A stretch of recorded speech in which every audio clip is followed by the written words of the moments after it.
कहाँ तक पढ़ाया हूँ याद है कुछ?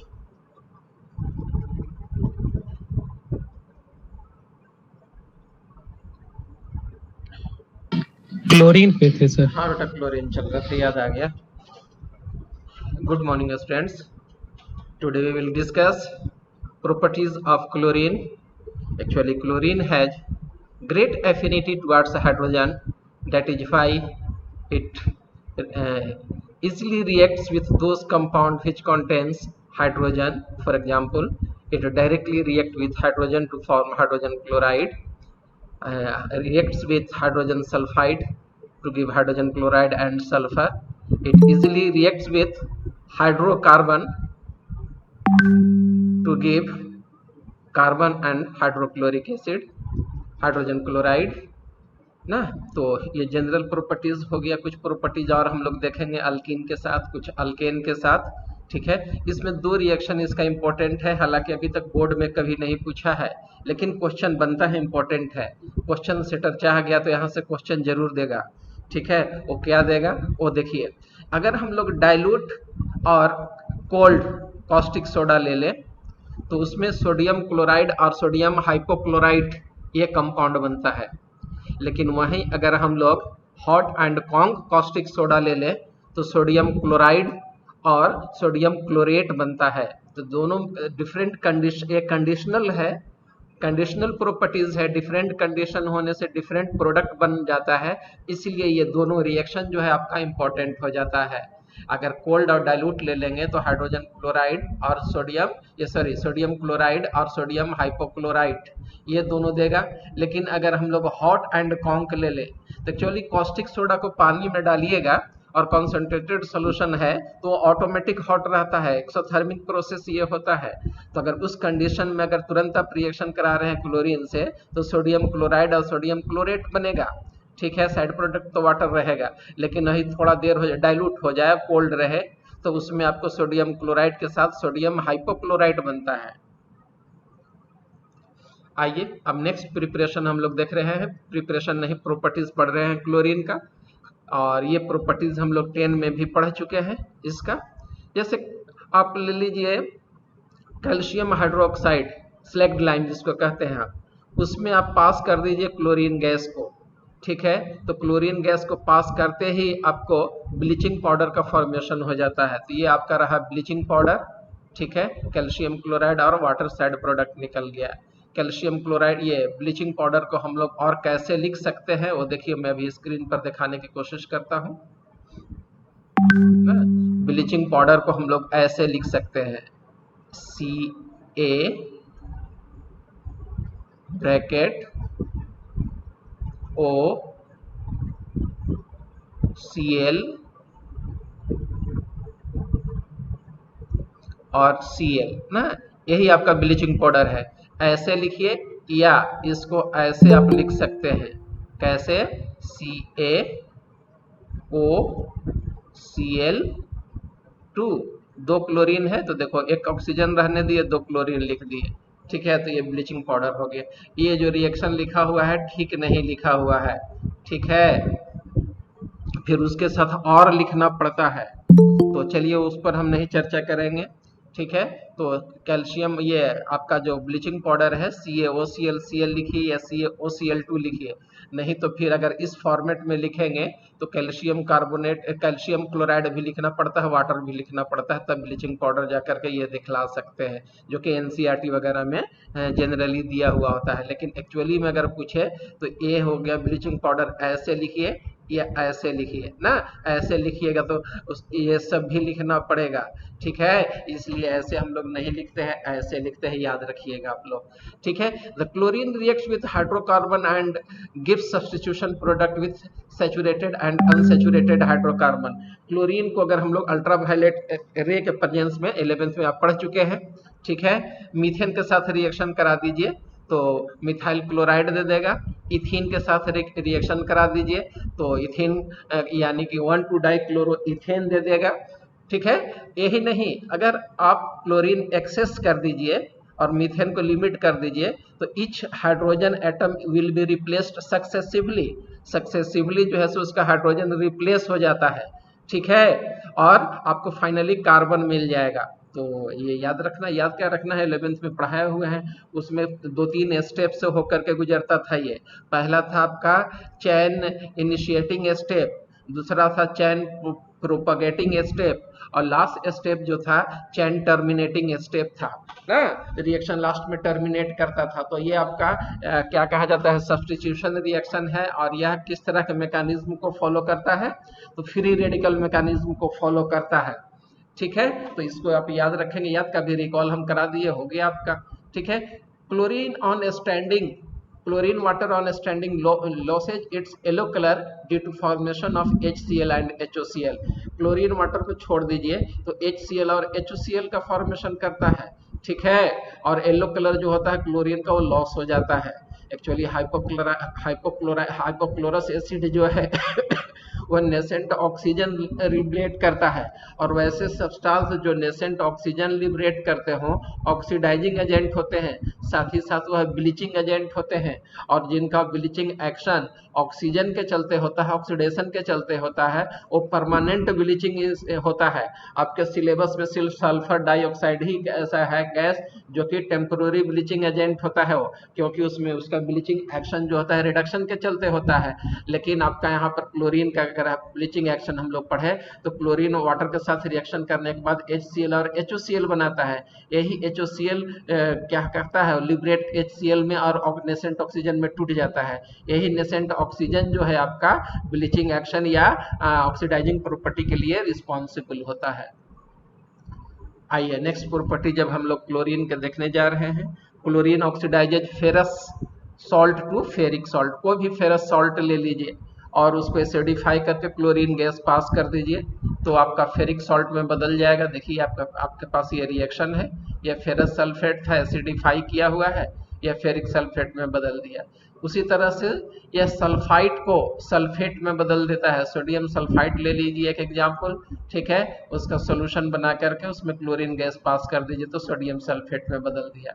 उसी तरह से chlorine oxidises sulphur dioxide two sulphur trioxide, ठीक है, in the presence of water it form sulphuric acid, और फर्दर वह वाटर के प्रेजेंस में वह सल्फ्यूरिक एसिड में कन्वर्ट हो जाता है। ठीक है, उसी तरह से आयोडीन को आयोडेट में बदल देगा। तो ये आयोडीन था, आयोडिक एसिड में बदल गया, CaO3 में बदल गया, HCl तो सब में साइड प्रोडक्ट निकल रहा है। तो याद रखना आसान है आपको, खाली इतना याद रखिए, फेरस आयन को फेरिक आयन में बदलेगा, सल्फाइड को सल्फेट में बदलेगा, सल्फर डाइऑक्साइड को sulphur trioxide, and in the presence of water it is converted into sulphuric acid, वह सल्फ्यूरिक एसिड में बदल जाता है। आयोडीन को आयोडिक एसिड में बदलता है। आइए अब हम लोग देखते हैं properties, remaining properties of chlorine। Chlorine is a powerful bleaching agent, bleaching action is due to oxidation, therefore its bleaching action is permanent। it bleaches vegetable or organic matter in the presence of moisture। bleaching effect of chlorine is permanent ना। तो permanent के बारे में हम बताएं कि कोई भी ब्लीचिंग एक्शन जिसमें नेसेंट ऑक्सीजन हो यानी ऑक्सीडेशन के चलते हो रहा हो, ठीक है, तो वह परमानेंट ब्लीचिंग होता है। और क्लोरीन चूंकि नेसेंट ऑक्सीजन के चलते इसका ब्लीचिंग एक्शन है, इसीलिए यह परमानेंट ब्लीचिंग एक्शन इसका है। रिएक्शन आप देख रहे हैं। आइए अब हम लोग यूजेज ऑफ क्लोरीन पढ़ने जा रहे हैं। तो यूजेज ऑफ क्लोरीन में हम लोग कुछ देखेंगे, तो पहले देख चुके हैं ब्लीचिंग पाउडर बनाने में ना, कैल्शियम हाइड्रोक्साइड ले लीजिए, उसमें क्लोरीन गैस पास कर दीजिए सिलेक्ट लाइन में, तो क्या होगा, ब्लीचिंग पाउडर हम लोग को मिल जाएगा। ठीक है, इसके अलावा एज ए ब्लीचिंग एजेंट इसका यूज होता है, किसको ब्लीच करने में, वुड पल्प को। वुड पल्प का यूज कहाँ होता है, पेपर इंडस्ट्री में होता है, रेयन इंडस्ट्री में होता है, ब्लीचिंग कॉटन टेक्सटाइल इसमें होता है, in the extraction of gold and platinum में होता है क्लोरीन का यूज। ठीक है, in the manufacture of dyes drug and organic compound such as carbon tetrachloride, chloroform, DDT, refrigerant etc। In sterilising drinking water, ठीक है, तो जैसे ड्रिंकिंग वाटर का प्यूरिफिकेशन पढ़िएगा तो फाइनली जो होता है उसमें क्लोरीन का टैबलेट डाल दिए या क्लोरीन गैस से पानी को ट्रीट कर दिए, तो उससे आजकल तो क्लोरीन का टैबलेट आता है, डाल दीजिए उसमें, ठीक है, कीड़ा जितना होगा जर्म्स को किल कर देगा। तो वही कह रहा है कि इन स्टरलाइजिंग ड्रिंकिंग वाटर में इसका यूज होता है।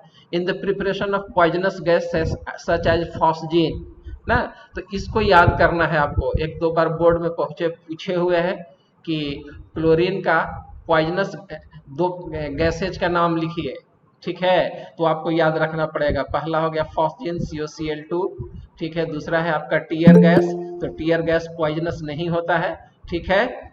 आपको मस्टर्ड गैस ये पॉइजनस है, इसको याद रखिएगा, ठीक है। मस्टर्ड गैस, टीयर गैस भी आपका हालांकि पॉइजनस है, कोई भी केमिकल पॉइजनस होता है। CCl3NO2 ये आपका हो गया टीयर गैस। तो ये कंपाउंड आपको तीनों याद रखना है।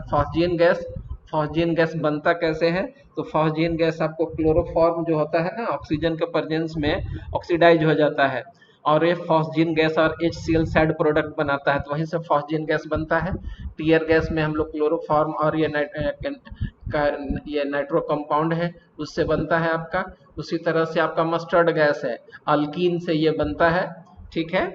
तो हालांकि ये पढ़ना नहीं है इसका प्रिपरेशन, लेकिन हल्का सा आइडिया आपको देख करके निकल रहा। अब आ जाइए, हाइड्रोजन क्लोराइड हम लोग पढ़ने जा रहे हैं। Glauber prepared this acid in 1684-48 by heating common salt with concentrated sulfuric acid ना, concentrated sulfuric acid, common salt पर concentrated sulfuric acid डाल करके ग्लोबर सबसे पहले बनाया था, ठीक है। Davy in 1810 showed that it is a compound of hydrogen and chlorine। इसका लेबोरेटरी प्रिपरेशन है आपको, ठीक है। तो लेबोरेटरी प्रिपरेशन में आपको बनता कैसे है, तो इसमें हम लोग सोडियम क्लोराइड ले लेते हैं और उस पर कॉन्सेंट्रेटेड सल्फ्यूरिक एसिड डाल देते हैं। तो कॉन्सेंट्रेटेड सल्फ्यूरिक एसिड जैसे ही डालिएगा आपको सोडियम हाइड्रोजन सल्फेट मिल जाएगा और आपको HCl गैस निकलेगा, ठीक है। उसी तरह से हम लोग फिर आपका चूंकि सोडियम बाई सल्फेट, ये सल्फ्यूरिक एसिड ये आपका डाइबेसिक एसिड है, 2 टाइप्स ऑफ सॉल्ट बनेगा। तो पहले एक हाइड्रोजन सोडियम बाई सल्फेट बन गया, फिर दोबारा यह इसका दूसरा हाइड्रोजन रिमूव हो जाएगा NaCl से, और यह रिमूव होकर सोडियम सल्फेट में बदल देगा। मतलब कि एक मोलिकुल सल्फ्यूरिक एसिड से 2 मोलिकुल्स आपको HCl मिलेगा, साथ ही साथ 2 molecules of sodium chloride consume होगा।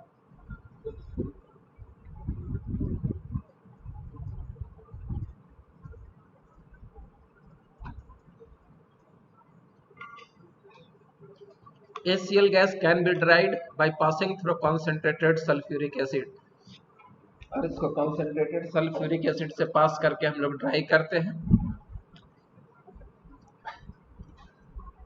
वजह पास करने का, तो अगर उसमें कुछ भी थोड़ा बहुत भी इम्प्योरिटीज रह गया, खासकर NaCl से बना रहे NaCl का मात्रा रह गया, तो रिमेनिंग सल्फ्यूरिक एसिड से कंबाइन करके HCl में वह बदल देगा, इसीलिए हम लोग ऐसा करते हैं। अब आ जाइए, प्रॉपर्टीज ऑफ हाइड्रोजन क्लोराइड पढ़ने जा रहे हैं। हाइड्रोजन क्लोराइड पर काम किए होंगे, खासकर कौन किया होगा काम, अखिलेश किया है। सल्फ्यूरिक एसिड और HCl पर उम्मीद है कि करवाए होंगे उससे। तो यह कलरलेस गैस होता है, पंजेंट स्मेलिंग भी होता है। It is easily liquefied to a colourless liquid and freezes to a white crystalline solid. It is extremely soluble in water and ionises as follow ना, यह मोनोबेसिक एसिड है, water में डालते ही हाइड्रोनियम आयन और Cl- बन जाएगा। Acid dissociation constant positive है इसका, इसलिए स्ट्रॉन्ग एसिड है। It's aqueous solution is called hydrochloric acid, इसके एक्वस सोल्यूशन को हाइड्रोक्लोरिक एसिड कहते हैं। ऐसे हाइड्रोजन क्लोराइड हो गया केमिकल नेम इसका। High value of dissociation constant Ka indicates that it is a strong acid in water.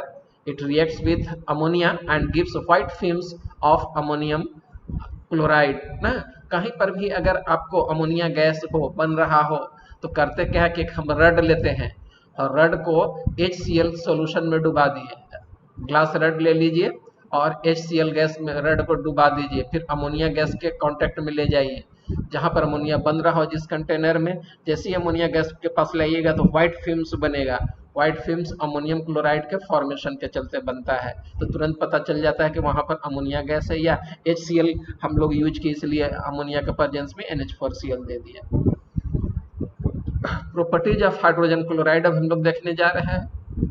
when 3 parts of concentrated HCl and 1 part of concentrated nitric acid are mixed, aqua regia is formed, which is used as dissolving noble metals like gold, platinum, etc. ना 3 part ले लीजिए। देखिए याद कैसे कीजिएगा aqua regia को, तो देखिए आपके पास यही ना कॉम्बिनेशन है, HCl है, ठीक है, दूसरा कॉम्बिनेशन क्या है, HNO3 है,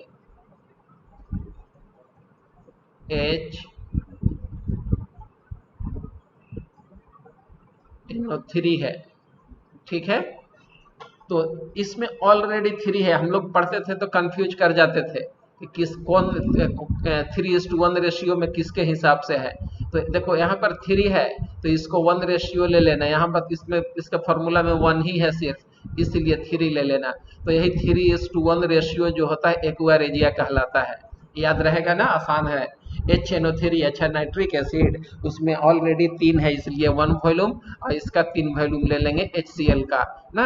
when 3 parts of concentrated HCl and 1 part of concentrated nitric acid are mixed, then it is known as aqua regia। और aqua regia चोर लोग खूब यूज करता है ना, करेगा क्या ना, तुमको एक्वा रेजिया लेके घूमते रहेगा, आइए ज्वेलरी साफ कराइए, ज्वेलरी साफ कराइए, थोड़ा सा ज्वेलरी में तुमको एक्वा रेजिया रगड़ करके दिखला देगा, ऊपर से ऊपर वाला लेयर सब हट जाएगा, ऑटोमेटिक वो उजला या पीला दिखाई देने लगेगा ज्वेलरी तुम लोगों का, ठीक है। गांव देहात में ऐसा करता है। इसके बाद कहेगा कि जरा हम इसको बढ़िया से गला, ये आपको साफ कर देते हैं, एक्वा रेजिया में डाल देगा, और एक्वा रेजिया में डाल देगा और कहेगा कि जरा से 1 गिलास पानी ले आइए, और पानी के लिए आप जाइएगा और ज्वेलरी वाला भाग जाएगा, ठीक है। तो ऐसा बहुत होता है, सुनने को हम लोग को मिलता था ऐसा।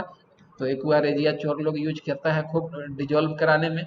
तो एक्वा रेजिया ले लीजिए और उसमें जैसे गोल्ड है, गोल्ड को डाल दीजिए, है ना, ऑरियम टेट्राक्लोराइड में बदल जाएगा, नाइट्रिक ऑक्साइड निकलेगा। प्लेटिनम है उसमें डाल दीजिए तो प्लेटिनम क्लोराइड मिलेगा, और नाइट्रिक ऑक्साइड गैस बन के निकल जाएगा, ठीक है। बाद में वो लोग ये क्या कहा जाता है, ये आपको डिस्प्लेसमेंट मेथड से ना आपको मार्क ये क्या कहा जाता है, कॉपर, ये गोल्ड को या सिल्वर को अलग कर लेगा, प्लेटिनम को अलग कर लेगा। प्लेटिनम कैसे ज्वेलरी कोई पहनता तो है नहीं, गोल्ड और सिल्वर का अलग डिस्प्लेसमेंट मेथड करा करके वो अलग कर लेगा सब, वो लोग एक्सपर्ट होता है सब। Hydrochloric acid decomposes salt of weaker acid, जैसे कार्बोनेट, बाइकार्बोनेट, सल्फाइट ना, ये सब ले लीजिए। कार्बोनेट पर अगर आप कार्बोनेट पर HCl डाल दीजिए, ठीक है, तो CO2 का इफर्फिशिएंस देगा। उसी तरह से बाइकार्बोनेट ले लीजिए, HCl डालिएगा तो उसमें भी कार्बन डाइऑक्साइड का इफर्फिशिएंस देता है। सोडियम सल्फाइड ले लीजिए, उस पर HCl डाल दीजिए, सल्फर डाइऑक्साइड का सफोकेटिंग गैस निकलेगा, ठीक है। तो ये आपका एक्वा रेजिया के बारे में हम लोग इंफॉर्मेशन ले लिए, कलेक्ट कर लिए ना। अब आइए हम लोग ये हाइड्रोजन क्लोराइड का कुछ यूजेज पढ़ते हैं। इन द मैन्युफैक्चर ऑफ क्लोरीन में इसको हम लोग यूज करते हैं, अमोनियम क्लोराइड बनाने में करते हैं, ग्लूकोज फ्रॉम कॉर्न स्टार्च से बनाने में इसका HCl का यूज होता है, for extracting glue from bones and purifying bone black in the medicine such as laboratory reagent के तौर पर HCl का यूज होता है। अब हम लोग ऑक्सो एसिड्स ऑफ हैलोजन पढ़ने जा रहे हैं, स्ट्रक्चर पढ़ेंगे, इंटर हैलोजन कंपाउंड पढ़ेंगे, प्रिपरेशन, प्रॉपर्टीज और स्ट्रक्चर पढ़ेंगे, ठीक है। Due to high electronegativity and small size, fluorine forms only 1 oxo acid HOF known as fluoric 1 acid और हाइपोफ्लोरस एसिड। तो यहाँ से आपका क्वेश्चन बनता है कि इस ये क्या हैलोजन फैमिली के दूसरे मेंबर एक से ज़्यादा कंपाउंड ऑक्सो एसिड्स बनाते हैं, लेकिन फ्लोरीन जो है सिर्फ ओनली 1 ऑक्सो एसिड्स का फॉर्मेशन करता है, HOF का, फ्लोरिक 1 एसिड का या हाइपोफ्लोरस एसिड का। ऐसा क्यों? तो आंसर आपके सामने है, high electronegativity of fluorine and smaller size ना, यही 2 रीजन है जिसके चलते सिर्फ HOC HOF जो है इसका एग्जिस्ट करेगा, दूसरा नहीं करता है। The other halogen form several oxo acids. Most of them cannot be isolated in pure state. They are stable only in the aqueous solution or in the form of their salt. कुछ आप acid देख रहे हैं, आपके सामने है, ठीक है। H फ्लोरीन का सिर्फ एक ही एसिड है, HOF है। HCl का ये क्लोरीन का देख लीजिए कितना है, 1 2 3 4 4 एग्जिस्ट करता है। Br का भी देख लीजिए, हाइपोब्रोमस एसिड, फिर हो गया ब्रोमिक एसिड, पर ब्रोमिक एसिड, ठीक है। इसी तरह हाइपो आयोडस एसिड, आयोडिक एसिड, पर आयोडिक एसिड, ठीक है। ये सब आपको क्या कहा जाता है, यूज होता है इसका, मतलब कंपाउंड है आपको ऑक्सो एसिड्स है इसका, डिफरेंट हैलोजन का, लेकिन फ्लोरीन का एक ही है आपका, ठीक है। तो इसमें क्वेश्चन और कैसे बनता है वो देख लीजिए। एक तो क्वेश्चन हो गया कि ये फ्लोरीन का एक ही बनता है, ऐसा क्यों। दूसरा बनता है एसिडिक स्ट्रेंथ ना, इसमें इन सबों में जरा एसिडिक स्ट्रेंथ कोई बताइए हमको, सबसे ज्यादा एसिडिक स्ट्रेंथ कौन है, कौन होगा सबसे ज्यादा एसिडिक। HOF sir. हाँ बेटा, नहीं जिसको अभी सर्किल किया हूं मैं, HOF। ठीक है। इसमें बताइए HOCl वाला में, HOF का बॉन्ड छोटा है ना, जल्दी नहीं ना टूटेगा, HOI हो जाएगा ना। इसमें बताइए जो अभी सर्किल किया हूं उसको,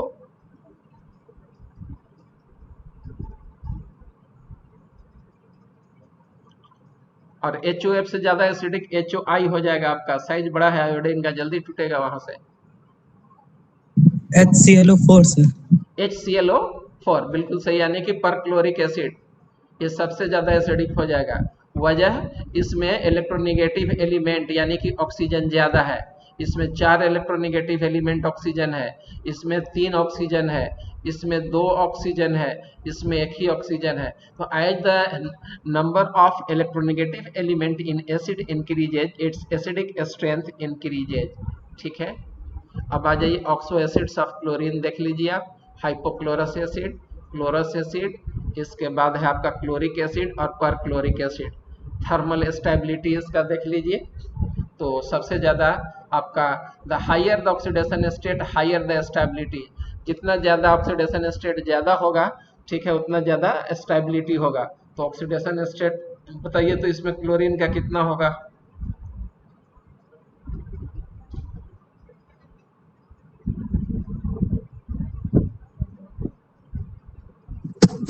+7। +7 बिल्कुल सही है, +7 हो जाएगा इसमें ऑक्सीडेशन स्टेट। इसमें बता दीजिए। +5। +5, 3 दूनी के 6, 5 1 6, ठीक है, +5 हो जाएगा। और इसमें 2 दूनी के 4, इसमें आपका +3 हो जाएगा, ठीक है। इसमें कितना हो जाएगा आपका, बोलिए। 1। 1 हो जाएगा ना, तो 1357 है। तो ऑक्सीडेशन स्टेट बढ़ने से स्टेबिलिटी इसका बढ़ गया है, ठीक है। आ जाइए, more the dispersion of negative charge in the conjugate base, more the acidic strength, जिसमें ज्यादा डिस्पर्शन होगा नेगेटिव चार्ज का ना, वो ज्यादा एसिडिक होगा। या सबसे अच्छा ये याद रखने का यही है, इलेक्ट्रोनेगेटिव एलिमेंट जिसमें ज्यादा बढ़ गया वो आपका ज्यादा एसिडिक होगा, इसीलिए सबसे ज्यादा एसिडिक ये हो जाएगा, तब आपका एसिडिक ये हो जाएगा, तब एसिडिक ये हो जाएगा, तब एसिडिक आपका ये हो जाएगा, ठीक है। इंटर हैलोजन कंपाउंड, यहाँ से क्वेश्चन बोर्ड में खूब पूछा है। क्वेश्चन क्या बनता है वो पूछता, ये वो सुनिए ध्यान से, कि why interhalogen compounds are more reactive than halogen, halogen से ज्यादा रिएक्टिव इंटर हैलोजन कंपाउंड होते हैं, ऐसा क्यों। चलिए आंसर दीजिए तो।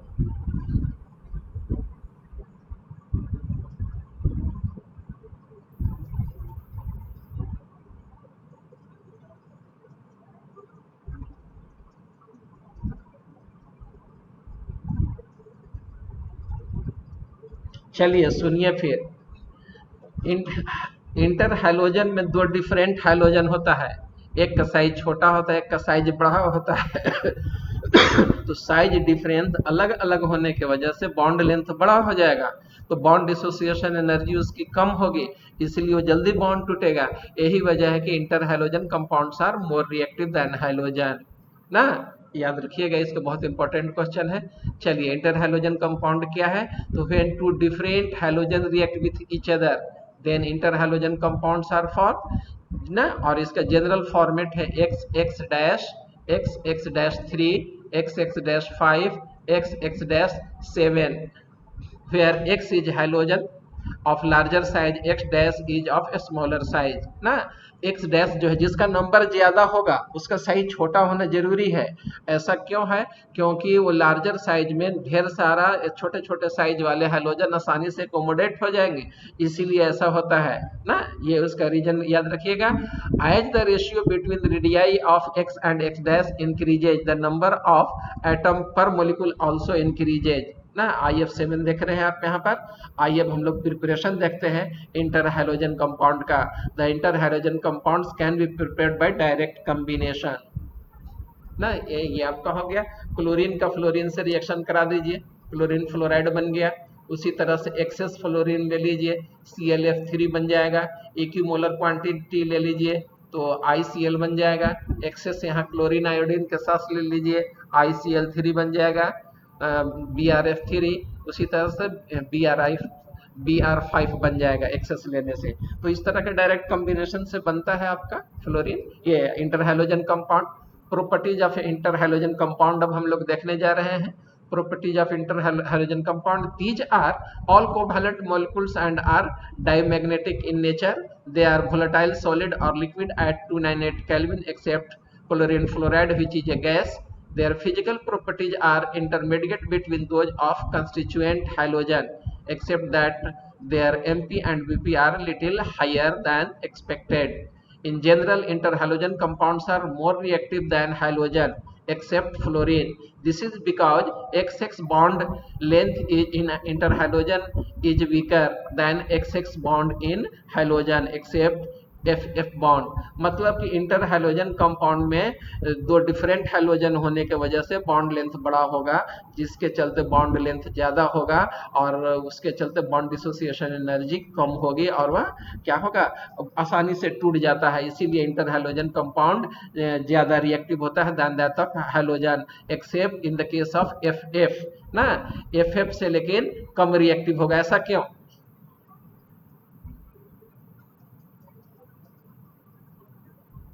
FF का सर बॉन्ड डिसोसिएशन एंथैल्पी बहुत कम है। ऐसा क्यों? स्मॉल साइज है, higher interelectronic repulsion. Interelectronic repulsion ज्यादा होता है स्मॉलर साइज की वजह से, इसलिए ऐसा होता है। बिल्कुल सही। आइए, all these undergo hydrolysis giving halide and derived from the smaller halogen and hypohalite।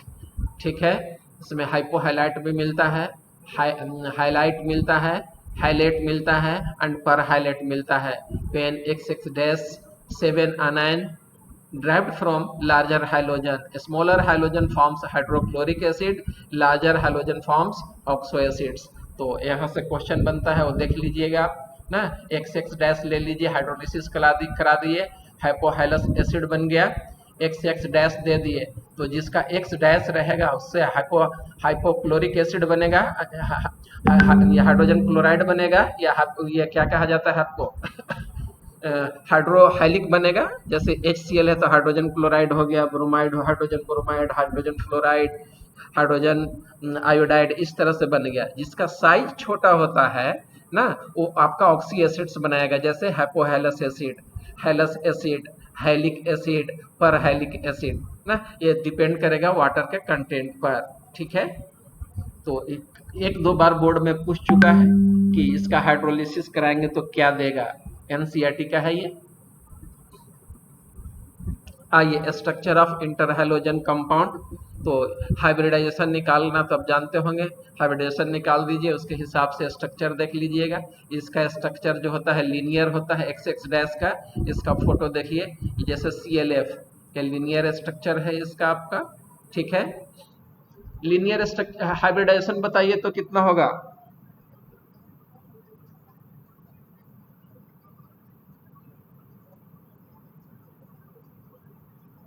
क्या सर?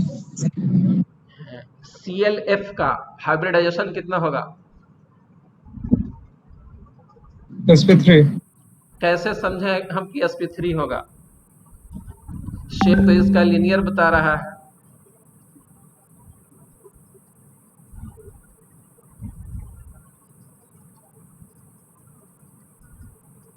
सर लोन पेयर है क्लोरीन से। बिल्कुल सही आंसर है ना।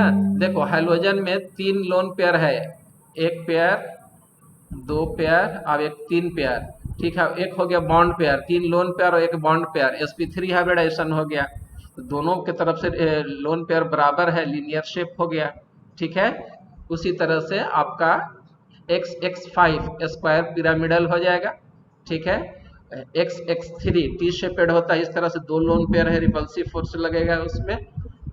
इसके बाद हो गया IF7 जैसा हो गया, पेंटागोनल बाई पिरामिडल इसका हो जाएगा, और सबका हाइब्रिडाइजेशन यहाँ निकाला हुआ है, वैसे जानना भी चाहिए, ठीक है।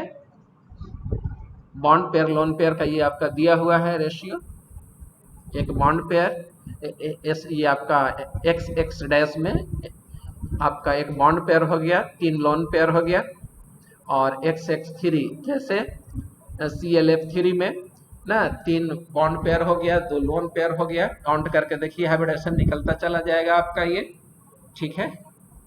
और इस तरह से हाइड्रोजन फिनिश हो गया। तबीयत ठीक नहीं होने की वजह से मैं आपको ज़्यादा इफर्ट इस चैप्टर में नहीं, खासकर हाइड्रोजन फैमिली में नहीं डाल पाया हूँ। वजह और रात के रात ये 1 बजते बजते मुझे फीवर आ जा रहा है, इस वजह से थोड़ी सी मैं परेशानी में हूँ, ठीक है बेटा। आज का सभा यही हम लोग समाप्त करते हैं, फिर हम लोग कल मिलेंगे।